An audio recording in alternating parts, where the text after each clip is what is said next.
Je suis Anaëlle Messi, âgée de 21 ans, orpheline. J'ai précocement été maman. Malheureusement, ma fille n'a pas eu cette chance d'avoir un géniteur responsable. Maman à double rôle est le nom que je me suis attribué pour ma bien-aimée, dans l'optique de l'élever dignement et frugalement, où j'ai décidé de me lancer dans la vente à la sauvette.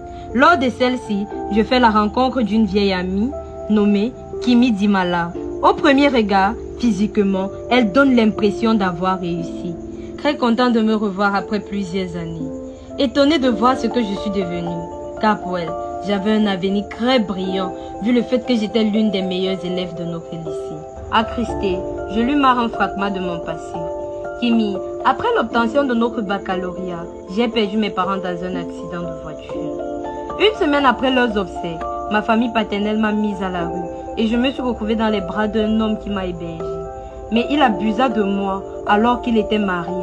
À nouveau, je me retrouve dans la rue et cette fois, étant enceinte. C'est alors que Kimi me remet sa carte de visite pour en discuter plus tard. J'étais très contente de la revoir.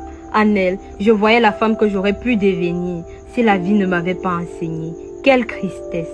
J'ai couru immédiatement pour revoir ma fille qui était chez maman Sabine, cette femme qui prend soin d'elle lorsque je suis occupée.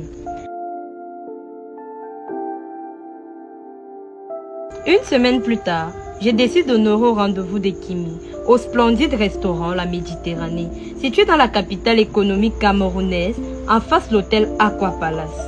Autour d'un verre, elle me révèle qu'elle est propriétaire de ce grand restaurant, qui accueille des personnes pour tout type de cérémonie, avec un espace très grandiose, un cadre agréable.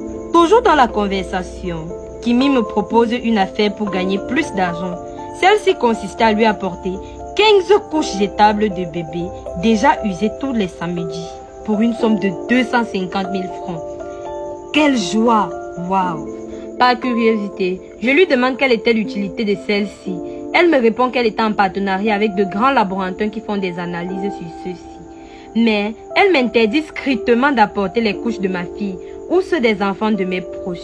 J'accepte très fièrement sa proposition, sans trouver d'inconvénient, car cela pouvait me faire gagner beaucoup d'argent. Mais le temps me tenait au cou qu'il fallait que je m'en aille rejoindre ma fille. Mais elle me rappela à nouveau de ne pas apporter les couches de ma fille ou ceux de mes proches. Le lendemain, je me lance dans ma nouvelle affaire. Celle-ci semblait très facile pour moi car je trouvais des couches un peu de partout. Je passais de poubelle en poubelle dans mon quartier pour ramasser les couches que ces jeunes mamans jettent un peu de partout. Tout se passait très bien pour moi. En ce moment, ma fille elle était avec maman Sabine, cette femme qui s'occupe si bien d'elle à mon insu, qui est devenue pour elle une grand-mère. Quelques heures plus tard, je me rends dans son restaurant. Sublime, très sublime, très ravissante, munie de son paquet. Cependant, Kimi est en train de faire la mise en place de son restaurant. Elle m'offre une accueil très chaleureuse et me demande pourquoi est-ce que j'ai accusé d'un retard. Je lui réponds et je m'excuse. Je lui remets son paquet et elle vérifie si tout était exact. Très contente d'avoir reçu sa marchandise, elle plongea sa main dans son sac et sortit de là une grosse somme d'argent. Waouh, waouh! J'étais très heureuse et je n'en croyais pas mes yeux, car c'était la première fois pour moi de toucher une aussi grosse somme d'argent. En plus, je l'avais gagnée d'une manière très facile.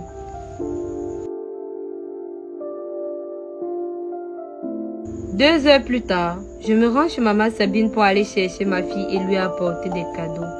Très fière de me voir, elle me demande où est-ce que j'ai pris tout cet argent pour lui acheter des cadeaux, connaissant ma situation financière. Je contourne la vérité en lui disant que dorénavant, je travaille pour une structure qui fait dans l'élevage, vente de poissons, appelée Mboa Fish, située à Lokpom, Douala, dans la capitale économique du Cameroun. Elle contemple fièrement ses cadeaux. Au moment de partir, je lui donne une somme de 50 000 francs CFA pour ses besoins. Très contente, elle me remercie, me bénit énormément, car elle était pour moi la mère que je n'ai pas pu avoir pour longtemps. La grand-mère de ma fille, elle me prenait pour l'enfant qu'elle avait engendré.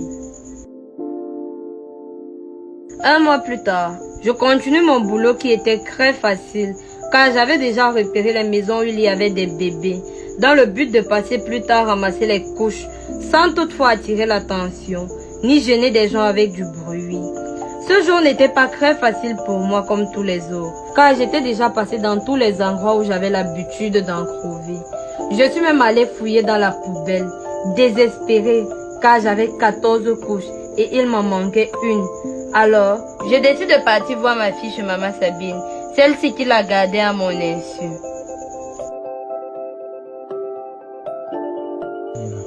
Comme on peut le constater, Maman Sabine venait de lui enlever une couche. À mon arrivée, elle était en larmes.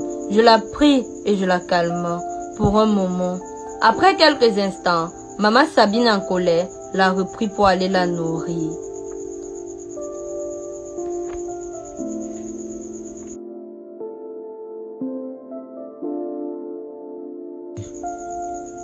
Assise, très désespérée, je vérifiais le nombre de couches que j'avais et c'était toujours 14. Il m'en manquait une. C'est alors que je décide de prendre la couche de ma fille pour la compléter à ma livraison.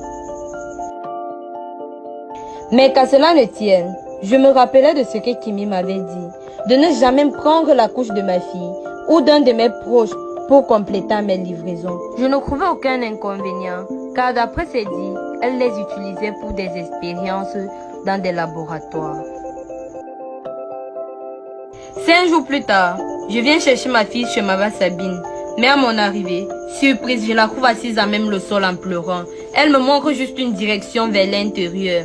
Arrivée, je trouve ma fille couchée, toute raide. Je ressors et je lui demande ce qui s'était passé. Sabine me répond qu'elle a trouvé ma fille décédée, qu'elle ne sait réellement pas ce qui s'était passé. Le cœur meurtri, désespéré, en pleurant, car elle était tout ce pourquoi je me battais au quotidien tous les jours. C'est alors que je me souviens immédiatement que lors de notre première rencontre, Kimi m'avait strictement interdit d'apporter les couches d'un de mes proches, encore moins ceux de ma fille. C'est où je comprends la véritable utilité de ces couches et la provenance de tout son luxe. Je raconte alors ce qui s'était réellement passé à Maman Sabine et la provenance de tout mon argent et de tous les cadeaux que je lui offrais. Maman Sabine, déçue de moi, avec toutes les valeurs qu'elle m'avait inculquées, aujourd'hui, je suis la cause de la mort de ma propre fille. Le but de cette vidéo est de sensibiliser les mamans qui passent le temps à jeter les couches de leur bébé un peu de partout. Sachez que d'aucuns les prennent pour faire des pratiques occultes, voire prendre les chances de vos enfants, qui peuvent passer de vie à crépa. J'espère que vous avez aimé la vidéo. Likez, partagez, abonnez-vous pour qu'on vous en donne plus. C'était pour vous, Anaël Messi, Luciano Tolale, génie de la caméra. Job de l'international, notre parrain.